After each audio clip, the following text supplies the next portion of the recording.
त्याने आज परत एकदा शुक्रवारी आपल्याला या ठिकाणी एकत्र केलेले. आपण पहिला हे पाहिलं होतं, घोडा पहिला शिक्का पाहिला होता जो पेंटिकॉस्टल या सुवार्थेचा घोडा दाखवतोय आणि तो विजयावर विजय मिळवीत म्हणजे पेंटिकॉस्टल दिवसापासून हा चालत असलेला घोडा आपण पाहतोय की तो चालत आहे, अजूनही चालत आहे. म्हणजे हा घोड्यावरती बसलेला स्वार हा काही पवित्र आत्मा नाहीये.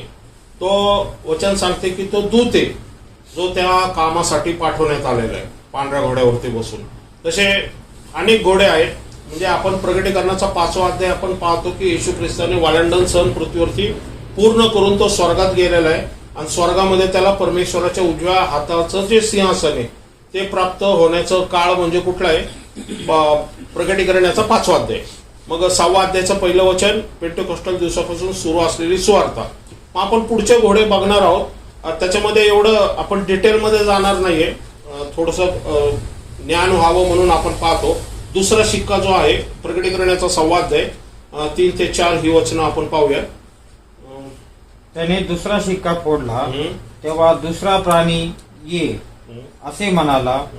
ते मी ऐकले. तेव्हा दुसरा घोडा निघाला. तो अग्निवर्ण होता आणि त्याच्यावर बसलेला स्वाराकडे पृथ्वीवरील शांतता हरणे करण्याची आणि लोकांकडून एकमेकांचा वध करवण्याचे काम सोपविले होते. त्याला मोठी तलवार देण्यात आली होती. Praise the Lord. हा दुसरा आत्मा जकर्याच्या 6व्या अध्यायाच्या 7व्या वचनामध्ये दिले. तांबडे घोडेही बाहेर गेले. त्यांचा पृथ्वीवर फिरण्याचा रोख होता. तो त्यास म्हणाला पृथ्वीवरती फिरा. तेव्हा ते पृथ्वीवरती फिरले. म्हणजे हे जे घोडे आहेत, हा तांबडा घोडा हा काय आहे, त्याच्या हातात तलवार दिलेली. तलवारचा अर्थ काय होतो, युद्ध, बरोबर. आणि त्याला 2 कामं दिलेली आहेत. नंबर 1 पृथ्वीची शांतता हरण करणं, नंबर 2 लोकांकडून एकमेकांचा वध करण्याचं काम त्याला दिलेलं आहे, बरोबर. म्हणजे आपण पाहतो की लूक याचा 21वा अध्याय 9 आणि 10 वचनामध्ये आपण पाहिलेलं आहे. जेव्हा तुम्ही लढाया या दंगे ह्याविषयी ऐकाल तेव्हा घाबरू नका, कारण ह्या गोष्टी प्रथम होणे आवश्यक आहे, तरी एवढ्यात शेवट होत नाही असं येशूने लूक मध्ये शेवटच्या काळाच्या चिन्हाबद्दल सांगितलेले. म्हणजे आपण पाहतो की इसवी सन 70 नंतर, AD 70 नंतर मोठ्या प्रमाणात रोम राजाचा युद्ध पृथ्वीवरती लादलं गेलं होतं. नंतर आपण पाहतो की रोम नंतर क्रुसेडर म्हणून आले. त्याच्यानंतर मग मुस्लिम जे साम्राज्य होतं, मुघल एम्परर ते आलं, मग तुर्की आलं, मग आपण पाहतो फ्रेंच आलं, मग इंग्लंड, मग पोर्तुगीज, जे आपण इतिहास वाचलेला आहे त्याच्याबद्दल. आणि हे जे काय आहे हे ज्याला म्हणतो की रोम, मुस्लिम, पोर्तुगीज, स्पेन, इंग्लंड, क्रुसेडर, वायकिंग, आणि दुसरं पाहतो की अमेरिकेचं युद्ध, रशियाचं युद्ध, आता पाहतोय की व्हिएतनामचं युद्ध, नंतर आपण भारत चीनचं युद्ध पाहिलं, भारत पाकिस्तानचं युद्ध आपण पाहिलेलं आहे. मग श्रीलंकामध्ये पण आपण युद्ध पाहतोय. नंतर आता रिसेंटली आपण काय पाहतोय, रशिया आणि युक्रेनचं युद्ध, आणि इस्रायल आणि हमास आणि इस्रायल आणि इराणचं युद्ध सुद्धा पाहतोय. म्हणजे या घोड्याचं काम काय, पृथ्वीवरती शांतता हरण करणं आणि लोकांकडून एकमेकांचा वध करणं, हे काम कोणाला सोपवलेलं आहे, या अग्निवर्ण घोड्याला म्हणलं. त्याच्यावरच्या स्वाराकडे काय देण्यात आलेली, तलवार देण्यात आलेली. म्हणजे हे सांकेतिक एक ज्याला म्हणतो ना, एक प्रकारचं चित्र आहे जे आम्हाला कळणं गरजेचं आहे. आता म्हणजे येशू ख्रिस्ताच्या काळात म्हणजे पेंटिकॉस्टल दिवसापासून सुवार्थही चालू आहे आणि युद्धही चालू आहे, बरोबर. म्हणून जास्त डिटेल ह्याच्यामध्ये आपण जाणार नाहीये. ओके. आता तिसरा शिक्का आपण पाहूया, प्रकटीकरणाचा 6वा अध्याय 5 ते 6. त्याने तिसरा शिक्का फोडला तेव्हा तिसरा प्राणी ये असे म्हणाला. ते मी ऐकले. मग मी पाहिले तो एक काळा घोडा. आता तिसरा घोडा कुठला आहे, काळा घोडा आहे. हा. आणि त्यावर बसलेला कोणी एक माझ्या दृष्टीस पडला.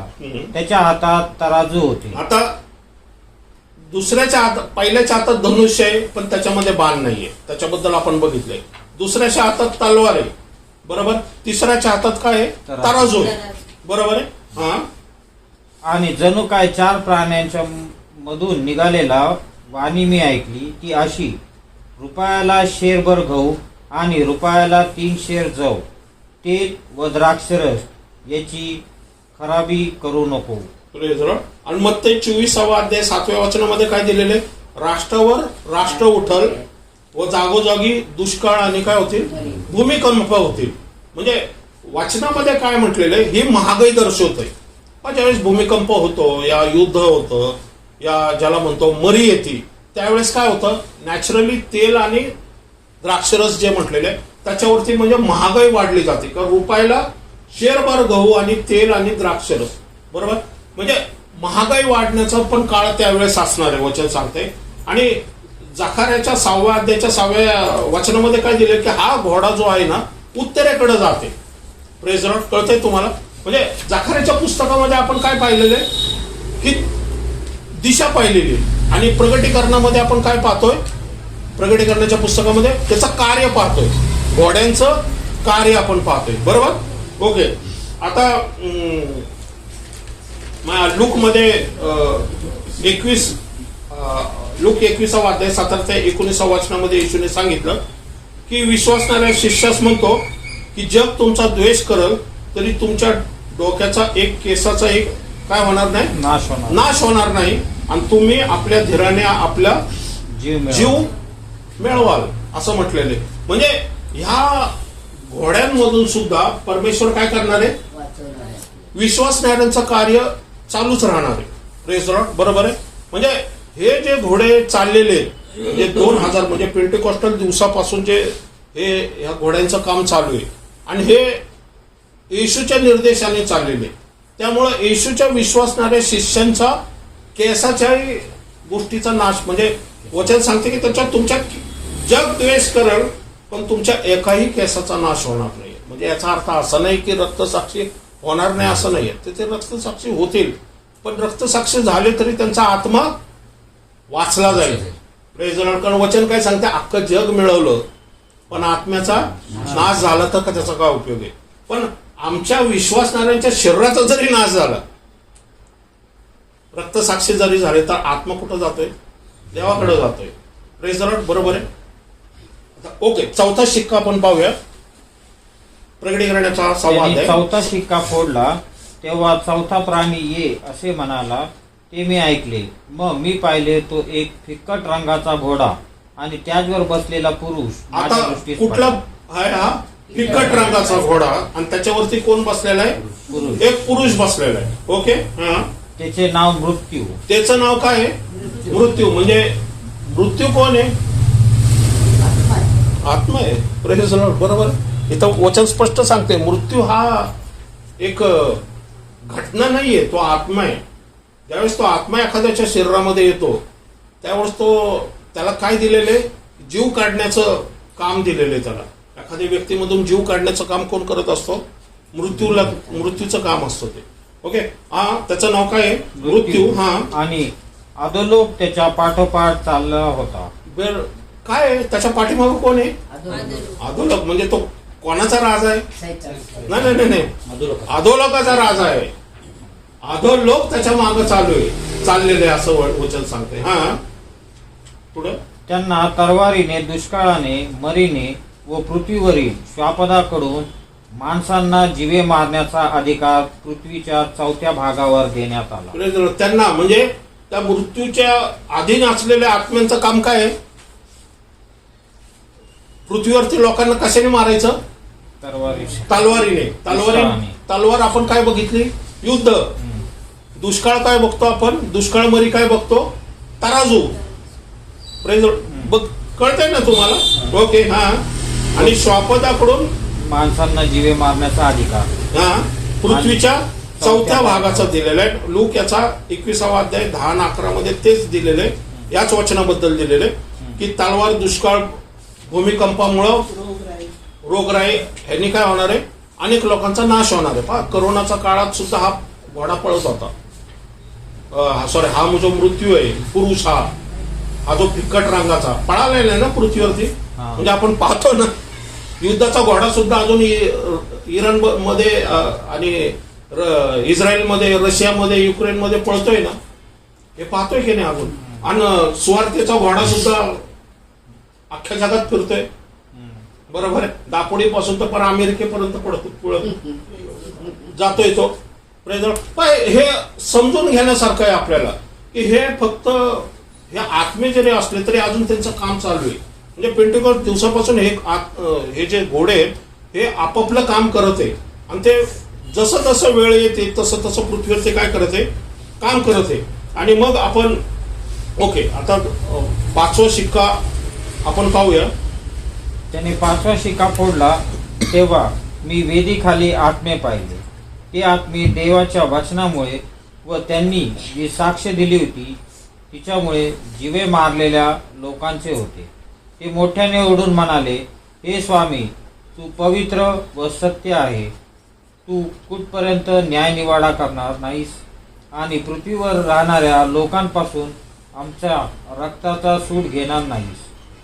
तेव्हा त्या प्रत्येकास एक एक शुभ्र जगा देण्यात आला आणि त्यास असे सांगण्यात आले की तुमच्या सोबतीचा दास व तुमचे बंधू तुमच्यासारखे जीवे मारले जाणार नाही. याची संख्या पूर्ण होईपर्यंत तुम्ही आणखी थोडा वेळ विश्रांती घ्या. हे योहान स्वर्गात पाहतोय. स्वर्गामध्ये एक जागा आहे जिथं येशू ख्रिस्तावरती विश्वास ठेवणाऱ्यांचं ज्यांचं ज्यांचं रक्त साक्षी झालेले, या रक्तसाक्षी आत्म्यांना परमेश्वराने एका जागेमध्ये ठेवलेले आणि जे परमेश्वराची स्तुती आराधना करतात त्या परमेश्वराच्या सिंहासनाच्या अत्यंत जवळ असलेली जागा आहे. पास्टर DJ दिनाकरन ज्यावेळेस स्वर्गात उचलले गेले त्यावेळेस त्यांनी स्वतः ही जागा पाहिलेली. हेवन ह्या कॅसेटमध्ये त्यांनी ह्या जागेबद्दल सांगितलेलं की ती परमेश्वराच्या अत्यंत जवळ अशी, सिंहासनाच्या अत्यंत जवळ अशी ती जागा आहे. परमेश्वराला ते अतिप्रिय आहे. ओके, आता हे रक्तसाक्षीचे आहेत ना, ह्याचं स्पष्टीकरण आपण पुढच्या वेळेस घेऊया की सैतानाच्या राज्यामधले असलेले लोक आणि स्वर्गाच्या राज्यामध्ये असलेले जे रक्तसाक्षी लोक ना, ह्याच्यामधला डिफरन्स आपण नंतर पाहूया. तो डीप मध्ये संदेश असेल तो नंतर पाहूया. आता हे जे आहे ना, हे स्वर्गामध्ये असलेल्या स्थानात योहान पाहते. हे जो घोडे फिरतात हे पृथ्वीवरती फिरतात आणि हा जो 5वा शिक्का फोडला जातोय हा स्वर्गामध्ये फोडला जातोय. रक्तसाक्षीचं जे स्थान काय आहे स्वर्गामध्ये हे योहान आपल्याला समजून सांगते. ओके, हे नंतर पाहणार आहे आपण डिटेलमध्ये. आता आपण जाऊया 6व्या शिक्क्यामध्ये आणि 6व्या शिक्क्याचा आता डीप गोष्टी आपण पाहणार आहोत. 6वा शिक्का प्रकटीकरणाचा. त्याने 6वा शिक्का फोडला ते मी पाहिले तेव्हा मोठा भूमिकंप झाला. सूर्य केसांनी बनवलेल्या तरटासारखा झाला व सगळा चंद्र रक्तासारखा झाला. अंजिराचे झाड मोठ्या वाऱ्याने हलले, म्हणजे त्याची कच्ची फळे जशी खाली पडतात तसे आकाशातील तारे पृथ्वीवर पडले. एखादे पुस्तक गुंडाळले तसे आकाश गुंडाळले जाऊन निघून गेले आणि सर्व डोंगर व बेट आपापल्या. ओके, पहिल्या शिक्का काय दाखवलाय आपल्याला? सुवार्ता दाखवले, मुकुट देण्यात आला, विजयावर विजय मिळवत गेला. दुसरा शिक्का जो होता तलवार देण्यात आली, युद्ध आहे. तिसरा शिक्का तराजू आहे, त्याच्यामध्ये महागाई दर्शवते. चौथा शिक्का मृत्यू आहे, दुष्काळ, मरी, भूमिकंप, युद्ध ह्याबद्दल दाखवते. 5वा शिक्का आपण पाहिलेला आहे, परमेश्वराच्या सिंहासनाच्या जवळ असलेले रक्तसाक्षी लोक. ओके, आता हा 6वा शिक्का जो आहे आणि त्याची लिहिण्याची जी पद्धत आहे ना, हे एकदम वेगळी आहे. बघितलं तुम्ही, सूर्य काळा होतोय. परत एकदा वाचा बरोबर. तेव्हा मोठा भूमिकंप झाला. मोठा भूमिकंप झाला. ओके, सूर्य केसांच्या बनवलेल्या तरटासारखा काळा झाला. हा, आता भूमिकंप सूर्याचं काय संबंध आहे? भूमिकंपाने सूर्य काळा होतो का? म्हणजे काहीतरी सांकेतिक आहे ना, हे जे दिसते तसं नाहीये. प्रेज लॉर्ड, कळतंय तुम्हाला? काहीतरी सांकेतिक आपल्याला समजून सांग. पहिले घोडे कसे, तलवार देण्यात आली, पृथ्वीवरती अनेक लोक मारण्यात आली, स्पष्ट शब्दात सांगितलेले. ओके, पण हे काही सांकेतिक. भूमिकंप झाला पण त्याचं उदाहरण सुद्धा सांगितलं. काय माहिती का? सूर्य काळा कसा झालेला आहे? आणि परत एकदा वाचा. केसांच्या बनवलेल्या तरटासारखा काळा झाला. केसाच्या बनवलेल्या तरट ह्याची उपमा सूर्याला दिलेली, म्हणजे ते करेक्ट, त्याची तुलना ही सूर्याच्या काळ्याबरोबर केलेली. केसाचा तरट पांघरणं ह्याचा अर्थ काय होतो? जुन्या करारामध्ये पश्चातापाबद्दल बोललेले. केसाचं तरट पांघरणं ह्या पश्चातापाबद्दल बोल. त्याची तुलना कशाबरोबर केलेली आहे? सूर्याच्या काळ्याबद्दल, काळ जो सूर्य झालेला आहे त्याच्याबद्दल केलेली. ओके. सगळा चंद्र रक्तासारखा झाला. चंद्र कसा झालाय? रक्तासारखा. आता रक्त हे काय दर्शवतं? परत युद्ध दर्शवतं. या मृत्यू बरोबर साधर्म्य आहे. ओके. हा, म्हणजे पण चंद्र दाखवलाय तो. चंद्र काय झालेला आहे? रक्तासारखा लाल झाला असं म्हटलेलं आहे. म्हणजे मग असं सांगा ना, रक्तासारखा का लिहिलेलं आहे? चंद्र लाल झाला असं म्हणायचं ना, बरोबर आहे ना. सूर्य काळा झाला असं म्हणायचं. तरटासारखा, केसाच्या तरटासारखा काळा झाला असं का लिहिलेलं? असं आपण म्हणू शकतो ना. आता सूर्य काळा झाला, आपण काय म्हणू? सूर्यग्रहण झाले. चंद्र काळा झाला, लाल झाला, याचा अर्थ काय झाला? चंद्रग्रहण झालेले असं म्हणू शकतो, बरोबर आहे ना. ते ग्रहणामध्ये होतात अशा गोष्टी, पण इथं सांकेतिक काहीतरी सांगतोय आणि हे सांकेतिकच समजून घेणं आपल्याला गरजेचं. पण मी जे पूर्वी बघत होतो ना ह्याच्याकडं, या प्रकटीकरणामध्ये पण काही गोष्टी लिहिलेल्या आहेत, पण मला जाणवलं की हे ते नाही सांगत जे ऑलरेडी सांगते इथं. कारण कसं आहे माहिती? हा, पुढे वाचा. अंजिराचे झाड मोठ्या वाऱ्याने हल्ले. हा, आता इथं बघा, अंजिराचे झाड मोठ्या वाऱ्याने हल्ले. हा, म्हणजे त्याची कच्ची फळे जशी खाली पडतात, त्याची कच्ची फळे खाली पडतात. हा, तशी आकाशातील तारे पृथ्वीवर पडले. हा, आता अंजिराचं झाड दिलेलं आहे, आकाशातले तारे समज. आता अंजिराचं झाड खाली हलवल्याने आकाशातले तारे कसे खाली पडतील?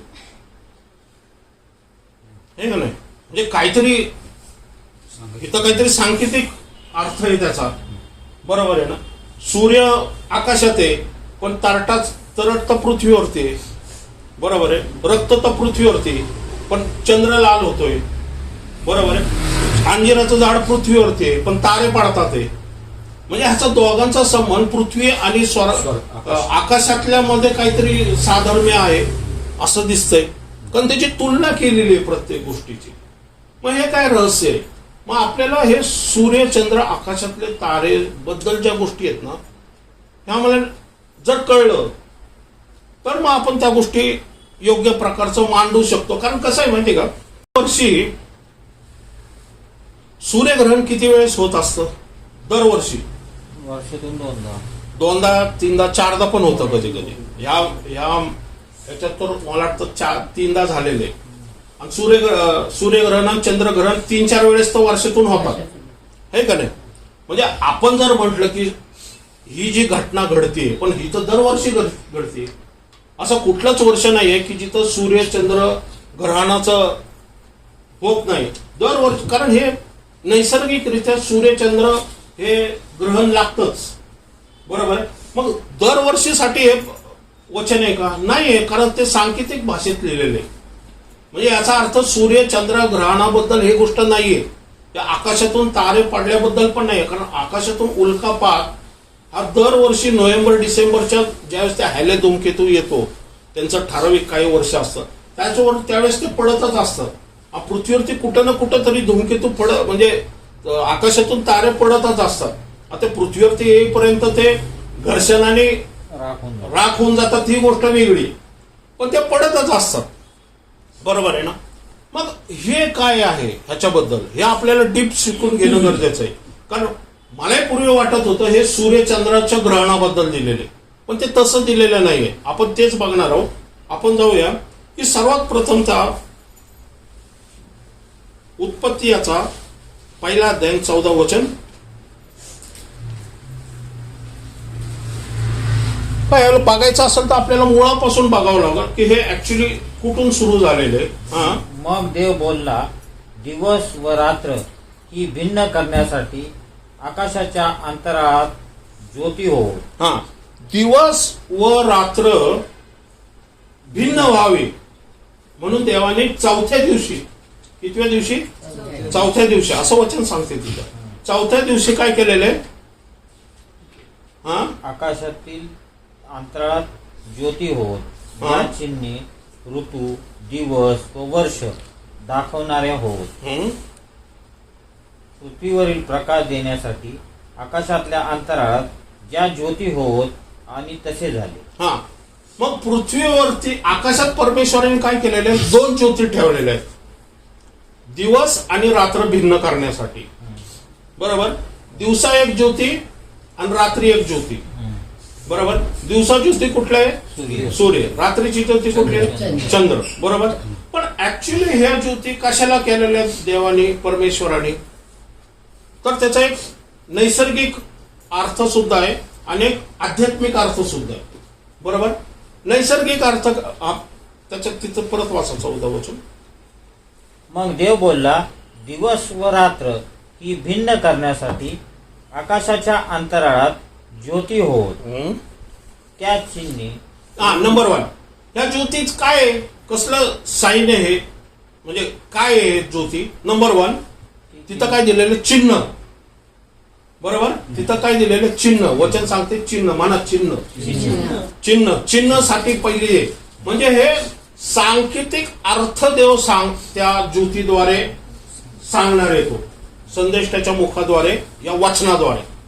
बरोबर? कारण आपण पाहिलेले सूर्य केसाच्या बनलेल्या तरटासारखा काळा झालाय, चंद्र रक्तासारखा लाल झालाय. म्हणजे हे नॅचरल नाहीये, हे चिन्ह आहे, या सांकेतिक भाषेमध्ये लिहिलेले. म्हणून तिथं म्हटलेले हे चिन्ह आहे. म्हणजे जे दिसतंय ते चिन्ह नाहीये, जे घडतंय पृथ्वीवरती ते चिन्ह आहे. कळतंय तुम्हाला? मी ऑलरेडी सांगितलेले.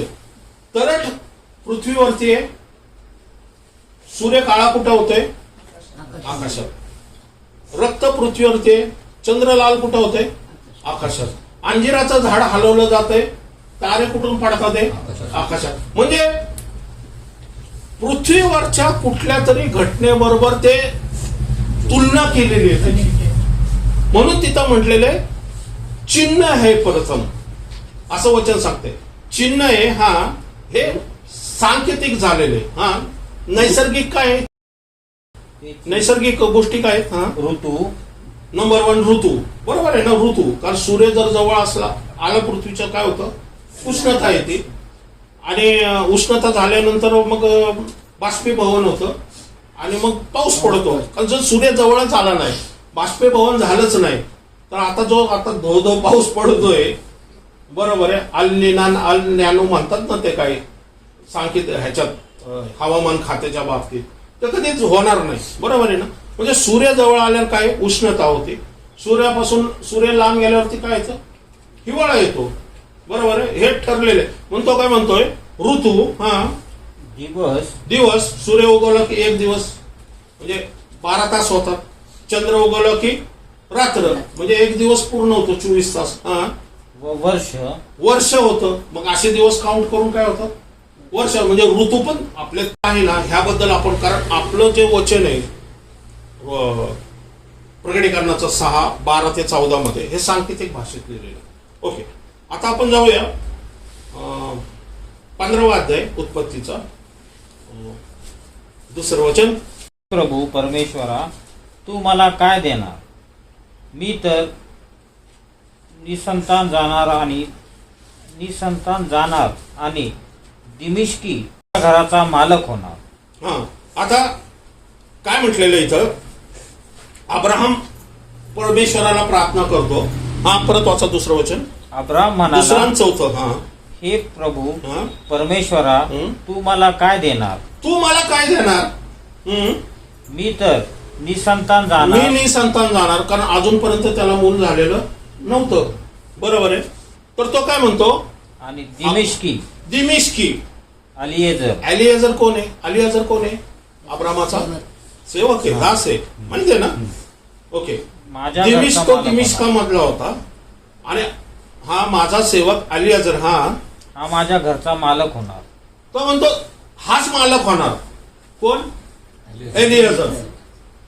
बरोबर आहे? हाच मालक होणार असं अब्राहम म्हणतोय. हा, आता आता चौथं वाक्य. चौथं, हा. तेव्हा परमेश्वराचे वचन त्याला प्राप्त झाले परमेश्वर काय म्हणतोय त्याला? की हा मनुष्य हं? तुझा वारस होणार नाही. हा मनुष्य तुझा वारस होणार नाही. ओके. हा म्हणतोय, अब्राहम म्हणतोय, आता माझं वय झालेलं आहे, आता मला काय पुत्र संतान प्राप्त होणार नाही. तर तो काय म्हणतोय, हा जो दास आहे हाच मालक होणार. परमेश्वराचं वचन काय आहे? हा मनुष्य हा तुझा मनुष्य वारस. होणार नाही. तर कोण होणार मग? हा, तर तुझ्या पोटचाच तुझा वारस होईल. तुझ्या पोटचा तुझा वारस होईल. हा. मग त्याने त्याला बाहेर आणून म्हटले, आकाशाकडे दृष्टी लाव, हं? तुला हे तारे मोजती तर मोज. मग हे तारे तारे मोजता आले तर मोज. बरोबर आहे. हा. मग त्याने त्याला सांगितले, तुझी संतती अशीच होईल. Praise the Lord. कोणाची तुलना केलेली आहे? ताऱ्यांबरोबर. हा, हा, हा. संततीची तुलना ताऱ्याबरोबर केलेली. कळतंय? ही फोड आपल्याला बायबलमध्ये सापडते, पण ती शोधायचे आपण कष्ट घ्यायला पाहिजे. आत्मेने दाखवल्यावर ते होत. म्हणजे अब्राहम, परमेश्वर काय सांगतोय, हे तारे मोजता आले तर मोज, तुझी संतती काय होईल? ताऱ्यासारखे होतील. म्हणजे ताऱ्याची तुलना कोणासारखी? बरोबर आहे, संतती बरोबर. तारे इज इक्वल टू काय? संतती. Praise the Lord. बरोबर आहे. हे आता नीट लक्षात ठेवा, तारे इज इक्वल टू संतती. ओके. पण अलियाजर हा पण दास आहे, बरोबर, तो पण तारा आहे, बरोबर. ताऱ्यामध्ये डिफरन्स आहे. पुढे आपण पाहूया. ओके, पुढे जाऊया. कारण कसं आहे की अब्राहम जो आहे ना, ह्याला विश्वासाचा पिता म्हटलेले, आणि अब्राहमामधून इस्रायल राष्ट्र निर्मिती झालेली. पण पुढे इस्रायल राष्ट्राने अब्राहमाला पिता मानलेले. योहान्याचा 8 अध्याय 39 वचनामध्ये आमचा पिता अब्राहम. हा, येशू म्हणतोय सत्य तुम्हाला बंधन मुक्त करल. आणि शास्त्री पुरुष म्हणजे ते यहुदी काय म्हणतात, ते येशू यहुद्यांना म्हणतोय की सत्य तुम्हाला बंधन मुक्त करल. ते म्हणतात आम्ही कधीच बंधनात नव्हतो. ओके. आणि मग यहुदी काय त्याला रिस्पॉन्स देतात? त्यांनी त्याला उत्तर दिले, आमचा पिता अब्राहम. यहुदी काय म्हणतात? ते आमचा पिता अब्राहम, जे परमेश्वर उत्पत्ती 15व्या अध्यायाच्या 5व्या वचनामध्ये दाखवतोय. आकाशातले तारे म्हणजे इस्रायल राष्ट्र कोण आहे? आकाशातले तारे. म्हणून तो आमचा पिता अब्राहम. परमेश्वराने दाखवलं ना, तुझी संतती अशीच होईल. आता येशूच्या काळात अब्राहम, यहुदी लोक काय म्हणतात? आमचा पिता अब्राहम आहे. म्हणजे अब्राहमाची संतती म्हणजे इस्रायल राष्ट्र आहे. Praise the Lord. आमचा पिता अब्राहम आहे. Praise the Lord. कळतंय तुम्हाला? म्हणजे ही संतती कशी वाढली? एक पण नव्हतं, आणि तो म्हणतो दास, माझा दास वारिस होईल. परमेश्वर काय म्हणतो? एवढी ही संतती बघ. पण अब्राहमाला हागार आहे, कटूर आहे, मग त्यांचे पण अनेक वंशज आहेत. मग प्रत्येक वंशज परमेश्वराकडून आहेत का? म्हणून परमेश्वर तेच दाखवते अब्राहमाला की तुझी संतती ना ताऱ्यासारखी होईल एवढी पृथ्वीवरती. बरोबर आहे. कारण आपण अब्राहमाला फिजिकल पिता नाही मानत, तो विश्वासामधून आलेला, म्हणून आपण त्याला, तिने जसा विश्वास ठेवला तसा आपण सुद्धा विश्वास ठेवतो, म्हणून आपण त्याला विश्वासाचा पिता म्हणून त्याला स्वीकार करून आपला पिता हा पिता परमेश्वर आहे आपण म्हणतो. कळतंय त्याला आपल्याला? म्हणजे सांगायचं कसं की इथं काय दाखवलंय, यहुदी अब्राहमाला कोण मानतात? पिता मानतात, आणि तेच परमेश्वर दाखवते. ओके, आपण येऊया पुढं. उत्पत्ती 37:9-11. योसेफ कोणाची संतान आहे? याकोबाची. बरोबर आहे ना? करेक्ट आहे ना? ओके. आता योसेफ ह्याला दृष्टांत पडायचा, म्हणजे तो भविष्यवक्ता आहे. दृष्टांत परमेश्वर त्याला चालवायचा. सांकेतिक भाषेमध्ये तो योसेफाबरोबर बोलायचा. बरोबर. पुढे त्याला आणखी एक स्वप्न पडले. तेही त्याला एक स्वप्न पडले परमेश्वराकडून. त्याला एक स्वप्न पडलं. तेही त्याने आपल्या भावास सांगितले. त्याने कोणाला सांगितले? आपल्या भावास सांगितले. तो म्हणाला, पहा, मला आणखी एक स्वप्न पडले आहे ते असे की हा, मला आणखी एक स्वप्न, आणखी म्हणजे त्याच्या आधी पण एक स्वप्न पडलं, त्याच्यामध्ये आपण जाणार नाही. आपण दुसऱ्या स्वप्नाबद्दल, ते माहिती आहे ना, पेंड्या वगैरे, ते पहिलं स्वप्न आहे. दुसरं स्वप्नाबद्दल आपण बघणार आहोत आता, जे ह्याच्याबद्दल आपल्या विषयाबद्दल रिलेटेड आहे. हा, त्याने आपल्या भावाला सांगितले ते असे की सूर्य चंद्र व 11 तारे, किती तारे? 11. 11च का घेतले? त्याचे भाव बंद होते. 11 भाऊ होते, बरोबर, ठीक आहे. 12वा कुठे आहे? योसेफ स्वतः आहे, बरोबर. ठीक आहे, ओके. म्हणजे किती तारे? 12. टोटल किती तारे? 12 आहे. 11 का लिहिले कळलं ना तुम्हाला? कारण योसेफ स्वतः एक तारा आहे, बरोबर आहे. मग 12 बद्दलच का म्हटलेलं आहे तिथं? याचा अर्थ अब्राहमाला जे दाखवलंय परमेश्वराने, सगळे तारे हे तारे नाहीयेत, सगळे तारे ही संतती नाहीयेत. जे देवाने निवडलेलं राष्ट्र ती संतती. कळते? आकाशात भरपूर तारे आहेत, परंतु आकाशात ताऱ्याकडे लक्ष दे. कारण वचनचं काय सांगते, परमेश्वराने त्याला स्वप्नामध्ये फक्त 12 ताऱ्याबद्दलच दाखवलेले. सूर्य चंद्रता दाखवले आणि 11 तारे, कारण योसेफ स्वतःच एक तारा होता म्हणून. कळतंय तुम्हाला? म्हणजे प्रत्येक तारे हे संतती नाहीये देवाची. हे रहस्यमय गोष्ट आपल्याला देव दाखवतो इथं, समजून घ्या. आणि इस्रायल राष्ट्राबद्दल, कारण याकोब हा इस्रायल आहे आणि इस्रायलचे 12 वंशज, बरोबर. त्या 12 वंशज मध्ये आपण पाहतो की योसेफ काय म्हणतो. हा, पुढे वाचा. चंद्र व 11 तारे यांनी मला नमन केले. त्यांनी योसेफ म्हणतो मी, म्हणजे योसेफ हा 12वा तारा. कुणी नमन केलं? 11 ताऱ्याने नमन केलं, सूर्याने नमन केलं आणि चंद्राने पण नमन केलेले. आता हे कसं काय स्वप्न पडलं असेल बघा. सूर्य नमन करताना त्याला दिसतोय, चंद्रही नमन करताना दिसतोय, 11 तारे त्याला नमन करताना दिसतात. हे सांकेतिक भाषेत आहे. म्हणजे ही चिन्ह उत्पत्तीमध्ये काय सांगितलेलं आहे? चिन्ह, ऋतू, दिवस आणि वर्ष. मग हे दिवस, वर्ष, ऋतू नाहीये, हे काय चिन्ह आहे. कळतंय दोघांमध्ये फरक? एक नैसर्गिक आहे, आध्यात्मिक आहे. आता हे हा द्रष्टा आहे, हा प्रॉफिट आहे, भविष्यवक्ता आहे. हा, आता ह्याच इंटरप्रिटेशन ज्याला म्हणतो, कारण भाषांतर करायचं जे आहे ना, योसेफाकडेच आहे आणि कदाचित याकोबाकडे पण असेल. कारण याकोब त्याचं इंटरप्रिटेशन करताना दिसतं. कारण याकोब ज्यावेळेस बेथेलमध्ये होता आणि याकोबाने ज्यावेळेस बेथेलमध्ये दृष्टांत झोपला होता तो, आणि झोपेतही याकोबाला स्वप्न पडलं होतं. काय स्वप्न पडलं होतं? की स्वर्गातून एक शिडी येते आणि त्याच्यावरती देवदूत चढ उतारताना दिसतात. म्हणजे ऍक्च्युली याकोबाचं जे अभिषेक कुठेतरी योसेफावरती पण उतरून आला होता. आणि त्यावेळेस त्याला परमेश्वराने या स्वप्नाचा अर्थ सुद्धा सांगितला होता की तुझ्यावरती देवदूतांचं काय असेल, तुझ्या पाठीमागे देवदूत असेल आणि माझा आशीर्वादन, माझं सामर्थ्य तुझ्या पाठीमागे असेल, असं याकोबाला सांगितलं. बेथेलमध्ये त्यांनी काय केलं? विधी उभी केले, असं वचन सांगते त्याला. परमेश्वराचं द्वार म्हटलेले ते. कळलं तुम्हाला? ते आता त्याच्यात जाणार नाही. ओके. आता याकोबाने याचं इंटरप्रिटेशन काय केलं? या योसेफाने त्याला इंटरप्रिटेशन सांगितलं का ते माहित नाहीये, पण त्याचं पुढं वाचा. त्यांनी हे आपल्या बापास व भावास सांगितले. हा, तिने बापास सांगितले आणि भावास सांगितले. भावाला तर काय त्याच्याबद्दल काय, म्हणजे त्यांना काही ज्ञानच नव्हतं. ते जे 11 भाऊ होते ते सगळे तेवढे स्पिरिच्युअली नव्हते काय स्ट्रॉंग. ओके. कारण त्यांनी योसेफालाच मारायचा प्रयत्न केला होता. ओके. हा, बापाला आणि कोणाला सांगितलं? भावाला सांगितलं होतं. हा, तेव्हा त्याचा बाप त्याला धमकावून बाप म्हटला. योसेफाचा बाप म्हणजे कोण? याकोब. म्हणजे कोण? इस्रायल, बरोबर. कारण आता तो इस्रायल आहे, बरोबर. त्याला इस्रायल नाव कधी मिळाले?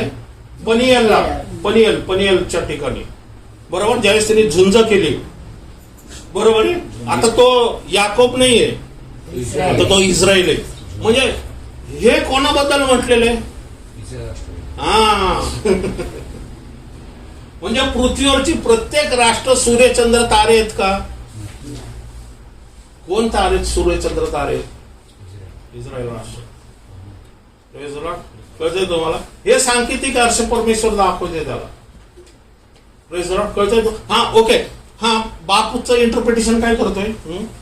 तेव्हा त्याचा बाप त्याला धमकावून म्हणाला, हे कसं धमकावून म्हटलंय. बाप त्याला धमकावून म्हणतोय याकोब योसेफाला. हे कसले स्वप्न तुला पडले? हा काय मी तुझे आई व तुझे भाऊ हे भूमीपर्यंत लावून तुला नमन करण्यास तू पुढे येणार? हा म्हणजे तो काय म्हणतोय? काय आता ह्याला स्वप्न काय पडलेले? सूर्य चंद्र आणि 11 तारे नमन करतात ते. आणि याकोब इंटरप्रिटेशन काय करतोय? हे कसलं स्वप्न? हे कसले मी तुझी आई भाऊ. आणि तुझे भाऊ तुला नमन करतील. म्हणजे याचा अर्थ काय? याकोब कोण आहे? सूर्य. आई चंद्र. चंद्र, तारे भाऊ भाऊ. Praise the Lord. कळतंय? तो स्वतः सूर्य आहे. याकोब इस्रायल स्वतः सूर्य आहे. संत आईमधून निघालेले आई कोण आहे? चंद्र चंद्र आहे. आहे. कारण सूर्य जो आहे चंद्राला स्वतःचा प्रकाश आहे का? नाही. आहे का? सायन्स काय सांगते? नाही. आपण ते नाही बघायचं. सायन्स काय सांगते? नाही. चंद्राला स्वतःचा प्रकाश आहे? नाही. नाही. चंद्र कोणाच्या प्रकाशामुळे प्रकाशतो? सूर्याच्या प्रकाशामुळे चंद्र प्रकाशित होतो. Praise the Lord. कसं देवाने बनवलेला अद्भुत संकेत आहे. सूर्याला स्वतःचा प्रकाश असतो पण चंद्राला प्रकाश नसतो. चंद्र हा सूर्याच्या प्रकाशामुळं प्रकाशित होतोय. पण ताऱ्याला प्रकाश असतो स्वतःचा. सायन्स मध्ये बघा तुम्ही, ताऱ्यांना स्वतःचा प्रकाश असतो. Praise the Lord. पण चंद्र हा नेहमी सूर्याच्या अधीन असतो आणि सूर्यामुळे प्रकाशित असतो. म्हणून याकोब काय वर्णन करतो? मी म्हणजे सूर्य, चंद्र म्हणजे याकोबाच्या 4 पत्नी आहे ना. याकोबाला 4च पत्नी होत्या ना. 2 रेहल आणि कोणती? लेया आणि 2 दासी आणि 2 उपपत्नी. त्या अशा आहेत त्या. आणि त्यांचे 11 वंशज. ओके. या 11 वंशजामध्ये 11 तारे आहेत. सगळे ताऱ्यांना दिलेले आहेत तिथे. फक्त जी निवडलेली संतती या जे 12 वंशज आहे त्याच्याबद्दलच भविष्यवाणी. म्हणजे सूर्य चंद्र आकाशातले तारे परमेश्वर कोणाला संबोधन करतो? इस्रायल राष्ट्राला आणि इस्रायल राष्ट्राच्या संततीला. कारण पुढं येशू ज्यावेळेस म्हणतो त्यावेळेस ते म्हणतात की अब्राहम आमचा पिता आहे. बरोबर. म्हणजे जे आकाशातले तारे अब्राहमाला दाखवलेले ते देवाने अभिवचनानुसार पूर्ण केलेले आणि अजून पण तो करत आहे. अजून आपण पण अब्राहमाची संतती असली तरी अब्राहमापासूनच विश्वास आलेला आहे. म्हणजे त्याच्यातून विश्वास आला नाही. तो विश्वास ठेवणाऱ्यामध्ये प्रथम देवाने त्याला निवडलं होतं राष्ट्र म्हणून. ओके. कारण ऍक्च्युली स्वार्थ इस्रायल राष्ट्रामधूनच आलेली. अब्राहमाच्या आधीच्या काळात देवाची योजनाच नव्हती राष्ट्र बनवायची. अब्राहमापासून राष्ट्राची निर्मितीची देवाची योजना झाली. तोपर्यंत अब्राहमाच्या काळापर्यंत परमेश्वर संपूर्ण जगाबरोबर या मानव जातीबरोबर वार्तालाप करत होता. त्यांना थोडस आपल्या विचार ज्ञानाने थोडस समजून सांगायचा प्रयत्न करत होता. कारण हनोक म्हणा हे काही इस्रायल राष्ट्राच्या स्थापनेसाठी पुरते. हे जगिक असे आपण म्हणू जगातले हे संदेश ते या जगातले देवाचे सेवक होते. पण अब्राहमापासून परमेश्वराने एकदम तोडलं आणि वेगळं राष्ट्र उत्पन्न करायची योजना अब्राहमापासून सुरू झालेली. Okay okay. पुढे जाऊया आपण.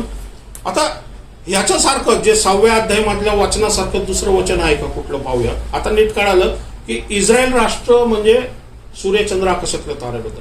यशायाचा 13वा अध्याय. आमोजाचा पुत्र यशया याला दृष्टांतात प्राप्त झालेली देववाणी. हा नीट बघायचं. बाबेलाविषयी आमोजाचा पुत्र यशाया ह्याला काय झालेलं?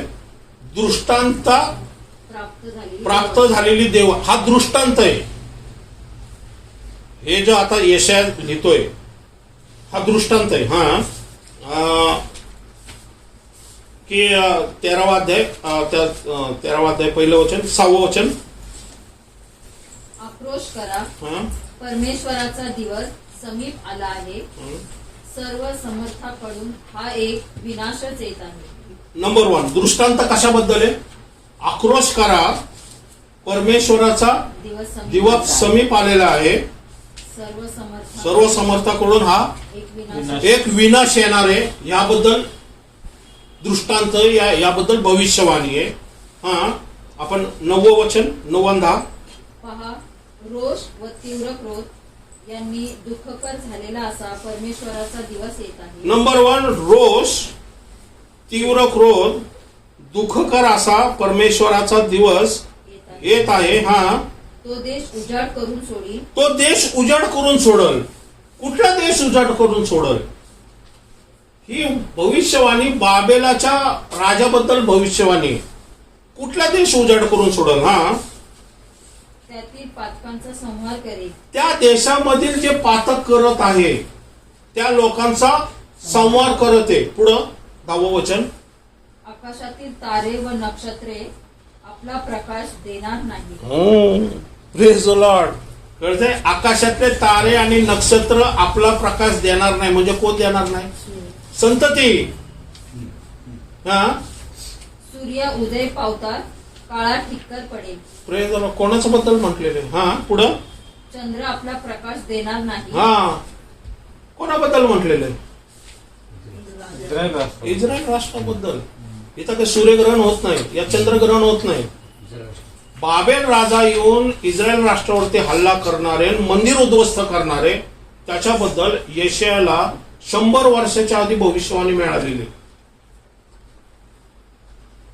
कळतंय? सांकेतिक चिन्ह जर ओळखायचं असेल, या वचनानुसार आपल्याला त्याच्यातून अर्थ जर काढायचा असेल परमेश्वराच्या योजनेला, परमेश्वर हिथं सुद्धा म्हणतोय नक्षत्र जे काय आहेत त्याच्याबद्दल म्हटलेले, सूर्याबद्दल म्हटलेले, चंद्राबद्दल म्हटलेले, तेच 6व्या-12व्या मध्ये आहे ना. मग हे वेगळं ते वेगळं कसं काय होईल? ते सूर्यग्रहण आणि हे इस्रायल राष्ट्राबद्दल असं कसं काय होईल? हे जर इस्रायल राष्ट्राबद्दल आहे तर ते पण इस्रायल राष्ट्राबद्दलच असायला पाहिजे. म्हणजे कुठेतरी आपण चूक करतोय. सूर्यग्रहण चंद्रग्रहणाची तुलना करतो. सूर्यग्रहण चंद्रग्रहण दरवर्षी होतात ते. मग दरवर्षी परमेश्वर काय भविष्यवाणी करत बसणार का 6व्या शिक्क्याबद्दल?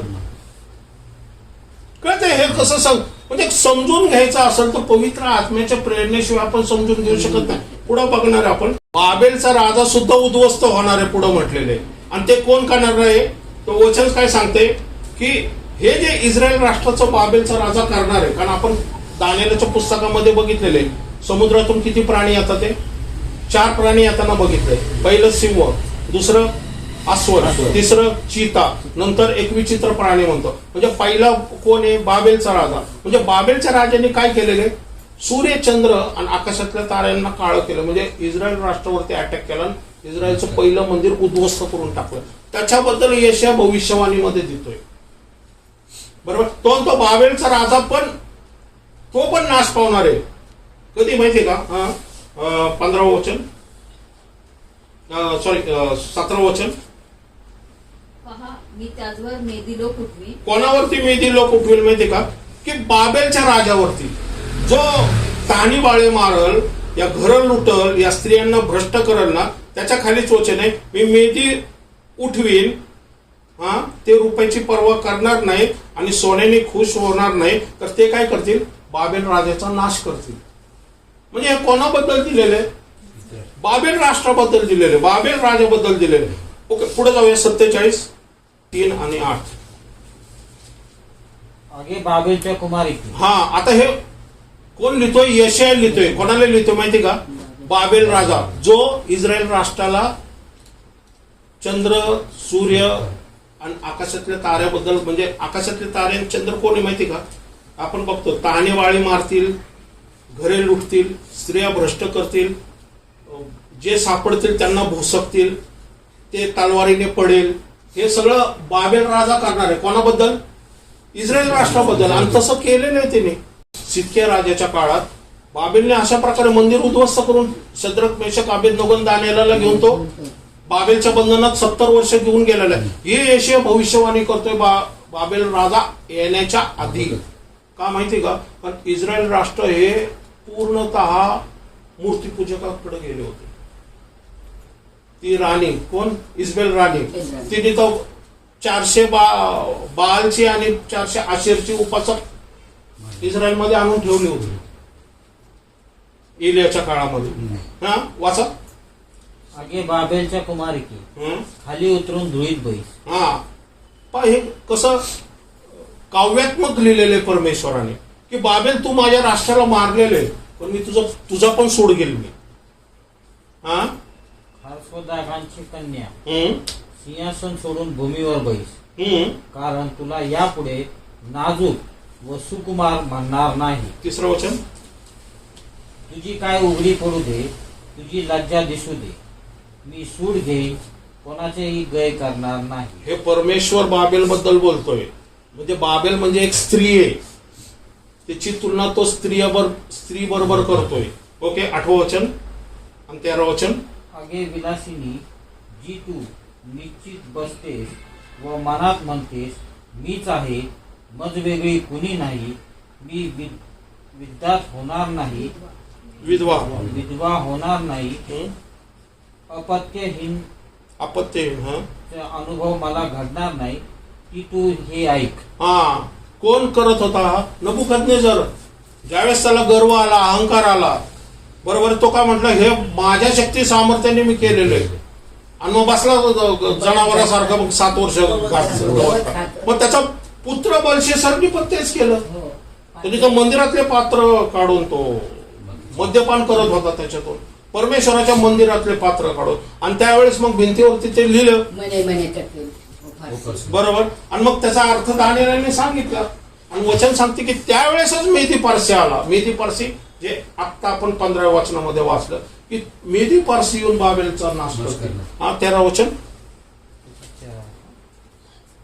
तर तुझे मंत्रतंत्र व बहुविध चिटके ज्याचा जप तू तरुणपणापासून करून थकलीस ती आता चाली. कदाचित त्याचा तुला उपयोग होईल. हा परमेश्वर उपासकांनी एक गोष्ट म्हणतोय की जो स्वतःला तू उच्च समजते, तुला वाटतं हे मंत्र तंत्र हे जे जादूगर हे काय केलेले ह्याच्यामुळे मी वरती आले. तसं म्हटलं ना तो फारो राजा पण मोशेने साफ केलं तर त्यांनी पण साफ केला. ज्याने पाण्याचं रक्त केलं तर त्यांनी पण पाण्याचं रक्त केलं. त्यांनी बेडका आणली तर त्यांनी पण बेडका आणली. पण नंतर चौथं ज्यावेळेस चिन्ह केलं त्यावेळेस ते म्हटले की बाबा आमची कॅपॅसिटी संपली, आता आम्ही आता नाही करू शकत. मग ते हार मानली त्यांनी. बरोबर. सैतान पण चिन्ह चमत्कार करू शकतो. सैतान पण जो आकाशातून अग्नी पाडू शकतो. प्रकटीकरणाच्या 13व्या अध्यायानंतर सगळे हे ड्रामा सुरू होणार आहे जगामध्ये. कारण संपूर्ण उघडलं जाणारे अधोलोक आणि भूताचे आत्मे फिरणारे. जसे लोक फिरतात तसे भूताचे आत्मे फिरतील. कारण नंबर 6 सगळ्यांनीच घेतलेले. त्यामुळे नंबर 6 घेतलं म्हणजे तो सैतानाकडून असलेलं शिक्का आहे. मागच्या वेळेस आपण पाहिलं होतं आपल्यावरती एक शिक्का आहे. कुठला शिक्का आहे? पवित्र आत्म्याचा शिक्का आहे. आणि त्यामुळं आपल्यावरती असलेल्या शिक्क्यामुळं सैतान आमच्या शरीराच्या विचार कल्पनामध्ये कार्य करू शकतो पण आमच्या आत्म्याला स्पर्श करू शकत नाही. Praise Lord. तसं 6 नंबर पण एक शिक्का आहे. पण एक चिप पद्धती आहे आणि ती चिप पद्धती मी स्वतःहून स्वीकारलेली. सैतान नंबर 6 काय आहे? सैतानाकडून असलेलं चिन्ह आहे ते. आणि ते कुठे घ्यायचंय? शरीरामध्ये घ्यायचंय, कपाळावरती घ्यायचंय. मग याचा अर्थ शरीर कपाळावरती घ्यायचं तर तुम्ही स्वखुशी घ्या किंवा बळजबरी घ्या, तो आतमध्ये येणारच. आतमध्ये आल्यावरती काय होणार? मग भूताचे आत्मे कार्य करायला. Okay okay. आता आपल्याला सांगायचा उद्देश हा की तो काळ पुढे येणार आहे. पण सूर्यचंद्र आकाशातल्या ताऱ्याबद्दल जे सांगितलेले ते आपण पाहिलेले. आता ह्याच्यामधून अजून डीप मध्ये जाऊन आपण पुढच्या वेळेस अजून व्यवस्थित ते समजून घेणार आहोत. आणि मग रेव्होल्युशनचं सूर्यचंद्र आकाशातले तारे काय आहेत ना हे आपण बघणार आहोत. आणि मग आपल्याला मग तो नक्की शिक्का कळेल. म्हणजे कळलं तुम्हाला? सूर्यचंद्र आकाशातले तारे म्हणजे सूर्यग्रहण चंद्रग्रहण नाही हे. बरोबर. कारण ती घटना येशेने पण लिहिलेली बाबेल बद्दल. बरोबर आहे. आणि ते इस्रायल राष्ट्र आहे. आपण प्रार्थना